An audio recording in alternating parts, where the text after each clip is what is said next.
Hoy, en Palabra y Vida,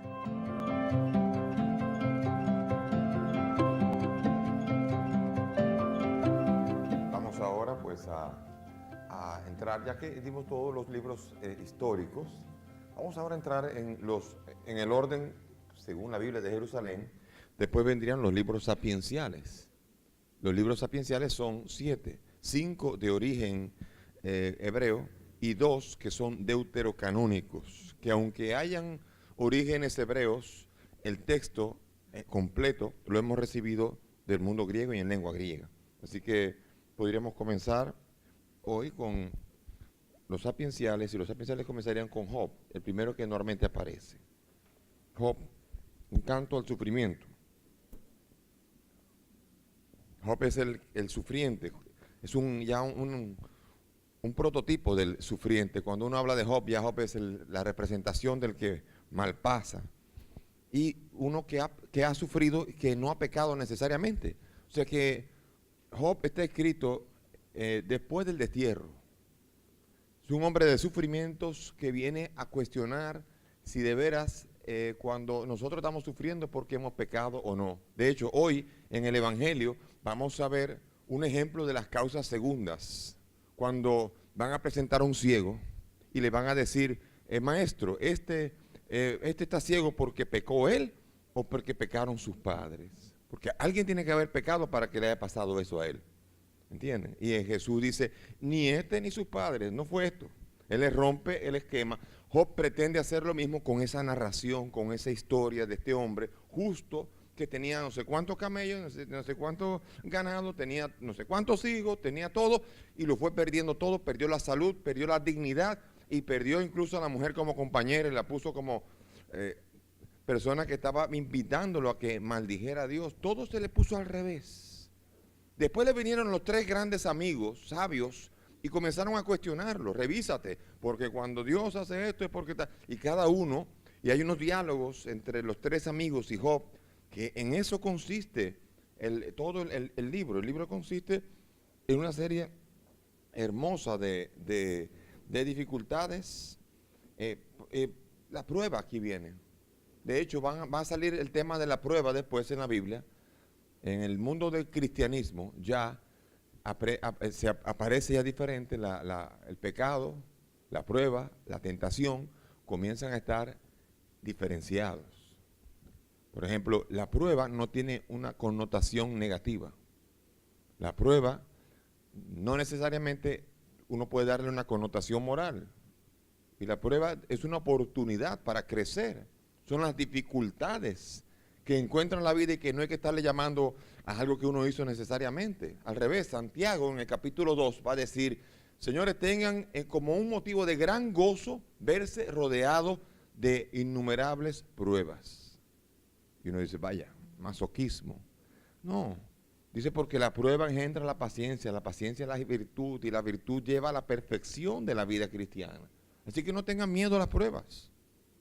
Las pruebas son las oportunidades de uno mostrar quién es uno. Y no hay que tener miedo a la prueba, porque la prueba es como, por ejemplo, una prueba académica. Uno tiene que demostrar quién es. Así, muy bien, usted estudió, usted hace de mucho, por ahí le ponen papel, hoja, escriba y demuestre. Es el momento de la prueba, el momento que usted tiene que demostrar quién es, cuánto sabe. La prueba deportiva, pónganse todo el mundo preparado. En su marca, llegó el momento de que no importa todo lo que usted ha entrenado, todo lo que usted ha hecho está bien, pero ahora es que usted va a demostrar quién es. Esa es la prueba, la oportunidad para mostrar lo mejor de sí. Por tanto, no hay que verle como un sentido ni negativo ni positivo, aunque uno cree que lo que le pasa a uno, que a uno lo contraría o no es lo que a uno le gusta, pues viene del diablo o porque uno hizo algo o cosas por el estilo. Y hay que aprender a entender la fuerza que hay en la hipomonía, en la paciencia, en esa paciencia que fortalece y que engrandece la virtud, la capacidad de la virtud probada. Diferente a la tentación. La tentación induce al mal, es una inducción al mal, hacer algo malo. Un tentador no está buscando que uno caiga, no, que uno haga algo malo. Es una inducción a una o desobediencia a Dios. Eso es tentación, que es diferente. La tentación hay que aprenderla a distinguir. Por eso es extraño en el Padre Nuestro, hay una frase, no nos dejes caer en tentación. Es una frase curiosa. Una frase en la que uno dice, ¿cómo puede pasar esto? Esto está mal escrito. ¿Cómo puede una oración dirigirse a un Dios que pueda dejar a alguien caer en tentación? Y fíjense que todavía en español, entre los que hemos estudiado Biblia en diferentes países, cuando nos encontramos, dicen que en español es en la que menos mal está traducido el texto original.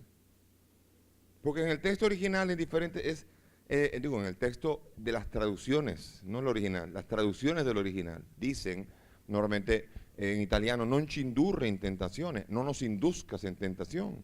O en inglés, lead us not into temptation, no nos lleves a la tentación, que Dios llevaría a la tentación. Ne nos inducas no sin tentaciones, en latín. ¿Cómo puede uno pensar que Dios es el que va a llevar a alguien a la tentación? Nadie debería estar pidiendo a Dios, no nos lleves a la tentación. Por lo menos en español dice, no nos dejes caer. Pero ¿qué Dios dejaría en momento de la tentación hacer? Como sádico, me imagino. También, o sea, sería extraño que uno dice, ¿cómo puede ser que Dios pudiera ser tan sádico que pudiese hacer algo así? Y además, en una oración en la que uno supone a un padre al que le está dirigiendo siendo sádico. En el griego, que es como está escrito el Padre Nuestro, al menos lo que nos llega a nosotros es el Padre Nuestro en Mateo y en Lucas, que está en griego, utiliza la palabra peirasmos en griego, que no significa tentación sino prueba. Y dice, cuando llegue el momento de la prueba, cuando llegue el momento en que yo tenga que demostrar lo mejor de sí, ayúdame, no me dejes de fallecer. Y eso es muy hermoso, pero no quiere decir que Dios está queriendo llevar a la persona a la tentación, sino que en la prueba, en el momento en que yo tenga que demostrar lo mejor de mí, ayúdame, dame fuerza para que yo pueda llegar a demostrar lo mejor de mí. Para que cuando me lleguen las pruebas yo pueda mostrar mi virtud probada. Y esa sí es una bella oración. Claro que como la iglesia la enseña así, como se ha traducido así en todas las lenguas, hasta que no vayamos perfeccionándola, por favor, ninguno comience a decir, no nos deje caer en la prueba, hágalo como todo el mundo, récelo como todo el mundo, no se haga más sabichoso de la cuenta que va a pasar por tonto. No nos deje caer en tentación y líbranos del mal, pero enriquezcase conociendo mejor el contexto y el sentido que le está diciendo una oración de alguien que enseñó a los discípulos a orar en arameo, no en griego. Y habló de prueba, habló de las dificultades, habló de Job, habló de este hombre que no había hecho nada malo. Es una historia, no estamos hablando aquí de un personaje, pero sí es una historia que está tratando de aleccionar al piadoso que normalmente busca a pegarle a alguien el pecado de un problema. Entonces a decir, quite eso, y Job fue justo, y Job al final de cuentas es el que nos muestra a nosotros que Dios sabe en la historia qué es lo que está pasando y por qué deben pasar las cosas. Dios sabe y su conocimiento está muy por encima de nuestra capacidad de comprender. Es así. Y muchas veces, peor, si quitamos las causas segundas y digo, ¿por qué mi hermano está pasando hambre? Quizás porque yo tengo el pan suyo guardado aquí. Y el cristianismo me dice, sal a partir el pan. ¿Y por qué a este le pasó que en el terremoto se le cayó la casa? Porque él no tiene dinero y la tuya está tan fuerte. La tuya puede estar un poco menos fuerte, haber ayudado a la de tu vecino y las dos habrían mantenido fuerza aún en medio del terremoto. No es lo mismo un terremoto en Tokio que un terremoto en Puerto Príncipe. En Tokio se mueren 1 o 2 y es un infarto.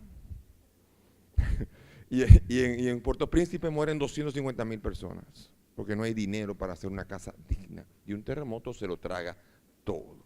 Así que no podemos decir los terremotos sin los contextos sociales que hay al lado, porque si no hacemos unos pronunciamientos con una gran ligereza sin saber lo que está de fondo. Así que Job es el que está diciendo, mira, no sabe nada. Dios le dice, no sabe nada de lo que está pasando. Así que es interesante leer este libro donde todo va a ser una serie de diálogos. Primero habla uno, primero habla otro, así que aquí no hay un esquema, aquí hay ciclos de discursos. Que al final simplemente después de una serie de discursos, una última respuesta de Dios, diciendo, ¿dónde estabas tú? ¿Dónde estabas tú cuando estaba la creación del mundo? Cuando yo que la medí palmo a palmo, yo que lo hacé todo, ¿dónde estabas tú? ¿Eras mi consejero acaso? Y después de decir un tremendo boche, un tremendo rapapolvo, después Job dice, se tapa la boca y dice, he hablado a la ligera, y se calla. Y está invitando al hombre de hoy a no hablar a la ligera, o no pretender tampoco excesivamente dividir el mensaje religioso del mensaje político-social, porque a lo mejor tiene más relación de la que nos imaginamos. Pero siempre queremos, muchas veces, que Dios resuelva los problemas de otro, cuando a lo mejor, cuando uno piensa, ¿por qué Dios no hace algo por el otro? Dios nos dice, te he creado a ti para eso. Así que es uno la solución del otro. Y Dios está esperando, busca otro porque yo tengo mis problemas resueltos, así que busca que otro sea el que ayude a ese. Y en eso es que vivimos día tras día.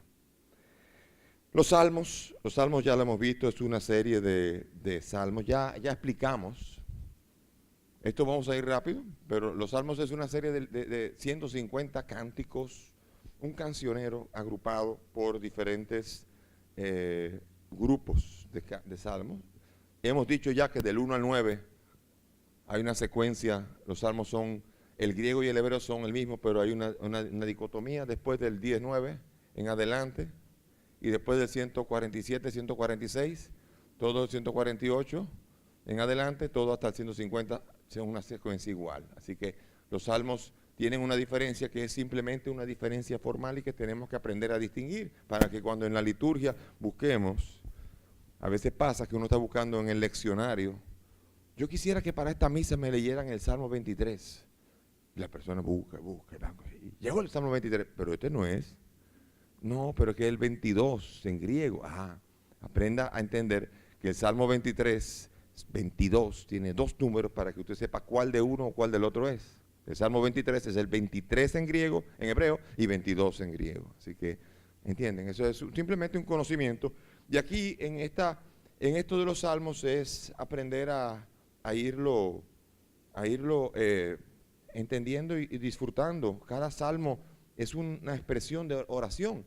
Y como dije yo al inicio, interesante ver que uno puede ver la evolución de cada salmo. No sé si alguno lo hizo, de ver algún salmo y el salmo comienza con problemas, con dificultades, y de repente comienza a quejarse, hace una catarsis, suelta todo, y después con el tiempo se le fue, se aflojó, y va alabando y acaba feliz. El salmo siempre es un momento de catarsis. Y no es malo hacer catarsis con Dios. No con los demás, por favor. Con Dios. No es malo hacer catarsis. No es malo soltar todas las preocupaciones. Y no es malo que Dios las tome. Porque cuando las toma, entonces descubre que tú tienes más innecesarias preocupaciones de las que creías. Y te ves alabando al Señor y te ves descubriendo que todo cambia un poco cuando entonces uno descubre la fuerza de Dios. Miren en la primera de Samuel 16, en el versículo 18,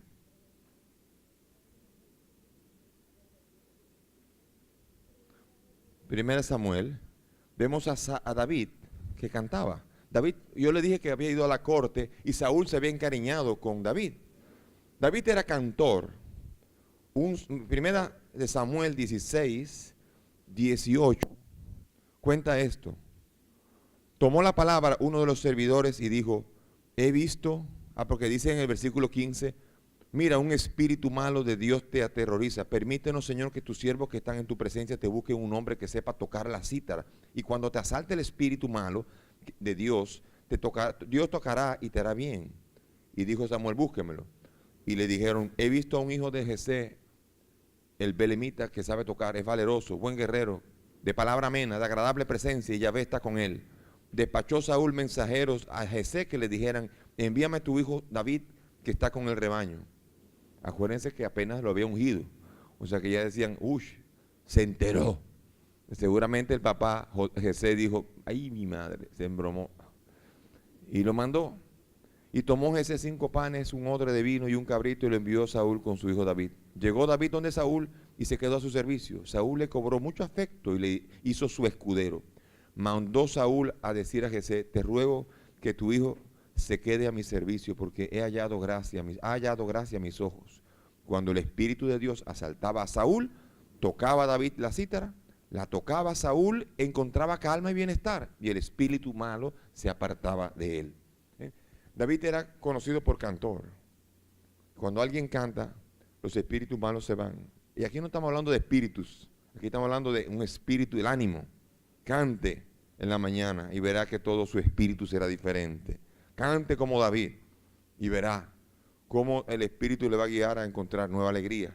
Y por eso muchos le achacaron a los salmos la autoría de David debido a su carisma de cantor. Sin embargo, en realidad, los salmos fueron recopilados después del destierro, bastante después del destierro, como lo tienen ustedes en la línea, y es allí donde finalmente salmos en hebreo fueron finalmente recopilados los 150 en una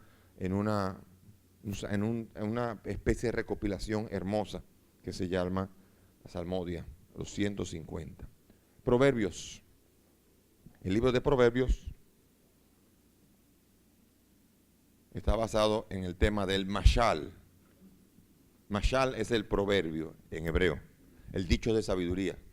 El dicho que bastaba muchas veces para ir en la mañana a trabajar, y sería bueno que lo hicieran ustedes, utilizarlo en el modo más auténtico y original. Usted en la mañana, le puedo decir que antes de ponerse a manejar para ir al trabajo, busque un proverbio y léalo, uno que le llame la atención, y quédese con él en la memoria.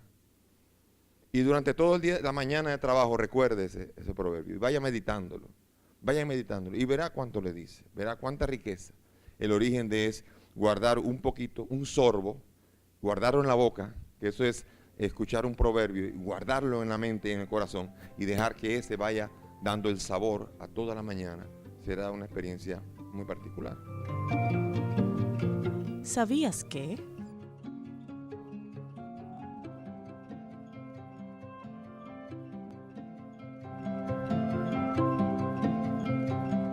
Ya regresamos.